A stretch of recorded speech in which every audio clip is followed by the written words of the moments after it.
जोहार आमर भाषा थी आजिर खबर के आपनकु स्वागत। आधार मोबाइल लिंक नहीं होइथिले बिल सुभद्रा योजना लगी ऑनलाइन पंजीकरण करिहबा बोली उपमुख्यमंत्री प्रभाती परिडा कहिसन। से कहिसन जे बायोमेट्रिक पद्धति थी आधार प्रमाणीकरण करा जाई पारबा। सेथिर लगी बिना मोबाइल नंबर लिंक थी बिल आवेदन पत्र पूरण आउ पंजीकरण करा जाई पारबा। पंजीकरण रो केनसी शेष तारीख धारिज नहीं थिबारनु आवेदनकारी माने व्यस्त नहीं हेबार के उपमुख्यमंत्री श्रीमती परिडा परामर्श देइछन। राज्य लोक मानकु सुभद्रा योजना बाबदे जनाबार लगी आबा कालनु 16 तारीख तक सचेतनता रथ बुलवा। मुख्य शासन सचिव मनोज आहूजांकर अध्यक्षता थी हेतिबार गुटे बैठक थी निष्पत्ति निया जाइछे। सेथिर लगी इतार प्रस्तुति बाबदे श्री आहूजा जिल्लापाल मानकर संगे आलोचना करिछन। राज्य सरकार हीराकुद डैम प्रकल्पर केनाल पद्धति नवीकरण योजना करिछन बोली संसदीय व्यापार मंत्री मुकेश महालिंग कहिछन। गलाकाल विधानसभा मुख्यमंत्री मोहन चरण माझींकर अध्यक्षता थी हेतिबार कैबिनेट बैठक निष्पत्ति बाबदे सूचना देकरी से कहिछन जे इ योजना थी 855 कोटी टंका खर्चा थी 4 वर्ष हीराकुद डैम केनाल मानकर नवीकरण कराजिबा। कैबिनेट निष्पत्ति अनुसार हीराकुद सेचांचल केनाल मानकर कार्यदक्षता बढ़ाजिबा और तल मुड़ के केनाल पैन पहुंचीबा। कैबिनेट थी आउ दुईटा प्रस्ताव के बिल अनुमोदन मिलीजे। अनुसूचित जनजाति संप्रदायर छात्र छात्री मानकु उच्च शिक्षा लगी प्रोत्साहित करबार के माधो सिंह हाथ खर्च योजना मूल हेबा। इ योजना थी 9 आउ 11 क्लास थी ना लेखुथवार छात्र छात्री मानकु 5000 टंका लेखा मिलबा। सेंता द्रव्य आउ सेवा कर जीएसटी अधिनियम 2017 थी थिबार भिन्न भिन्न व्यवस्था के सरल करबार के संशोधन प्रस्ताव कैबिनेट थी पारित होइचे बोली संसदीय व्यापार मंत्री श्री महालिंग कहिसन। राज्य जल्दी 58टा शीतल भंडार तैयार करा बोली कृषि मंत्री और उपमुख्यमंत्री कनक वर्धन सिंहदेव कहिसन। गलाकाल विधानसभा कृषि विभाग रो खर्च दाबी उपस्थापन करी श्री सिंहदेव कहिथिले जे प्रारंभिक पर्याय थी इटा सब डिविजन स्तर थी स्थापना करा। सेथिर लगी कृषि विभाग रो प्रमुख शासन सचिव कर अध्यक्षता थी गुटे जुग्म कमिटी गठन करा जायछि। पश्चिम ओडिशार गणपर्व नुआखाई अवसर थी मुख्यमंत्री मोहन चरण माझी आबा 8 तारीख दिन सम्बलपुर गस्त थी आसिकरी मां समलेश्वरी दर्शन करबार सहित नुआखाइबे। इतार छड़ा मुख्यमंत्री सीएम किसान योजनार शुभारंभ और भिन्न भिन्न नुआखाई भेटघाट कार्यक्रम थी जोग देवे बोली जना पड़िছে। उत्तरांचल राजस्व कमिशनर नुआखाई लगी आबा 10 तारीख दिन बलांगीर और नुआपड़ा जिला लगी आंचलिक छुट्टी घोषणा करिछन।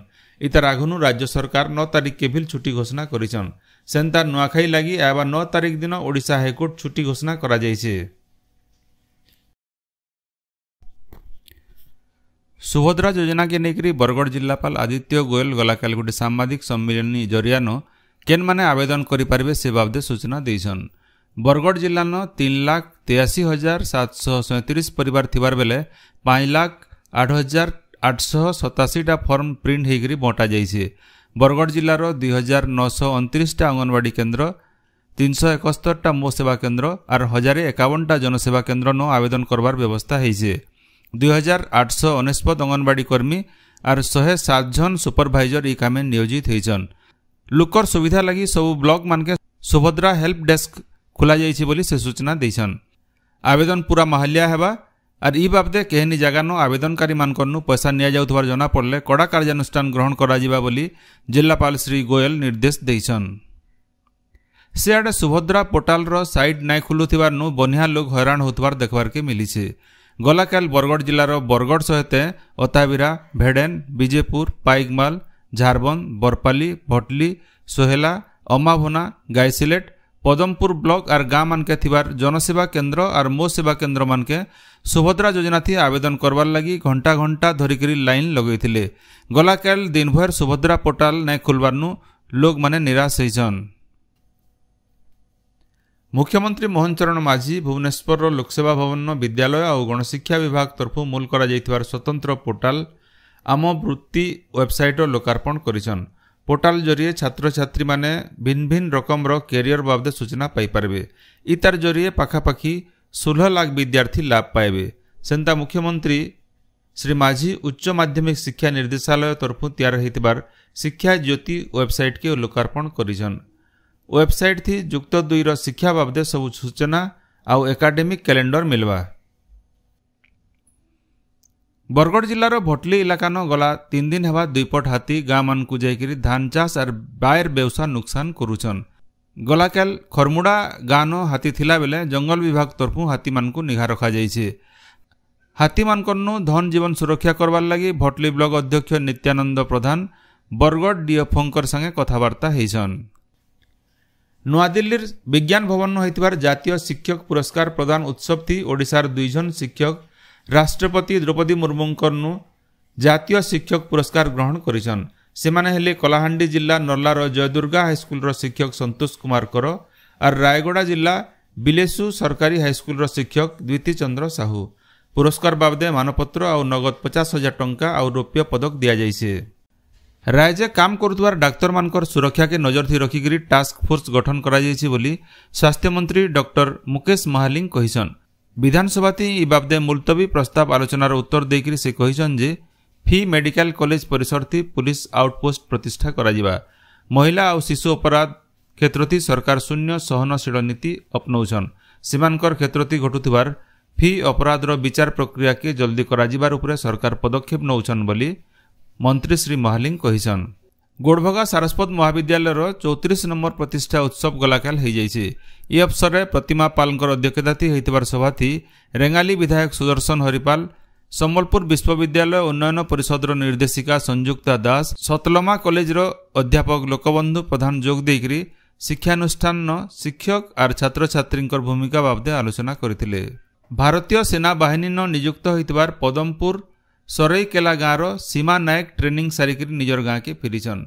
गाँ तरफु गलाकाल ताहाकु संबर्धना दिया जाइछे।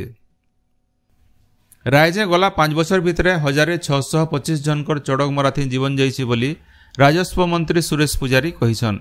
विधानसभा थी ई बाबदे गोटे प्रश्नर उत्तर देकर श्री पुजारी कहिछन जे खनिज पदार्थ अतका थिबा राज्यनु अतका चढ़क मारसी। अलगा जिला मानकनु मयूरभंज, सुंदरगढ़, बालेश्वर आउ केन्दुझर अतका चढ़क मारुछे। खाली मयूरभंज जिलान बछरक पाखापाखी 72,000 थर चढ़क मारिथिबार जना पड़ीछे। चढ़क मारिक जीवन जाइथिबार लोक मानकु अनुकंपामूलक साहस टंका बढ़ावार बाबदे सदस्य मानकर प्रस्ताव के विचार करा जिबा बोली श्री पुजारी कहिछन। बरगढ़ जिला सोहेला थाना गर्भना गाँव मिनी ट्रक धक्का थी गाँव झनकर जीवन जीवार घटना के नेकरी उत्तेजना देखा देइथिला। गाँ लोके गलाकाल जातीय राजपथ अवरोध करथिले। अशोका बिलकन ठीक भाव रास्ता तैयार नाई करिथिबारनु बारंबार दुर्घटना घटुचे बोली अभियोग करबार सहित सर्विस रोड तैयार करबार, रास्तानो लाइट लगाबार और मृतकंकर परिवार के क्षतिपूरण देवार लगी दाबी करा जाइथिला। 2 मास भितर दाबी पूरण हेबा बोली प्रतिश्रुति पाइला उतारू लोक माने रास्तानो हटिथिले। इनो जनै दिया जाई पारे जे गलाकाल गर्भना गाँवर बसु नायक सोहेला बजारनु नुआखाई बजार सारी करी मोपेड नो घर के फेरुथिला बेले गोटे मिनी ट्रक धक्का थी ताकर जीवन जाइछे। आज बरगढ़ मुख्य डाक्तरखाना मृतदेह व्यवच्छेद करा जाउछे। बरगढ़ जिल्लानो गलाकाल 209 मिलीमीटर वर्षा होइछे। जिल्लार बरगढ़ ब्लॉक सबुठानु एतका 76.4 millimetre, Barpali 47 millimetre, Paikmal 34.2 millimetre और विजयपुर ब्लॉक 17 मिलीमीटर वर्षा होइतिला बेले अम्बाभना, अताबिरा और भटली ब्लॉक बिल्कुल वर्षा नहीं है। उत्तर पश्चिम बंगोपसागर सृष्टि होइतिबार लघुचाप प्रभाव थी आज राज्यर 18टा जिल्लान बनिया वर्षा हो पारे बोली पाणीपाग विज्ञान केन्द्र तरफु अनुमान करा जाउछे। आपण माने सबुदिन सुनुछन आमर भाषा ती रेडियो खबर सम्बलपुरी समाचार। सम्बलपुरी समाचार बाबदे आपणकर मतामत देवार सहित ई काम के आगे जारी रखबार लगी तहक और सहयोग देवार के अनुरोध। आमर यूट्यूब चैनल के लाइक, शेयर और सब्सक्राइब करुन आउ फेसबुक पेज के फॉलो करुन। जोहार।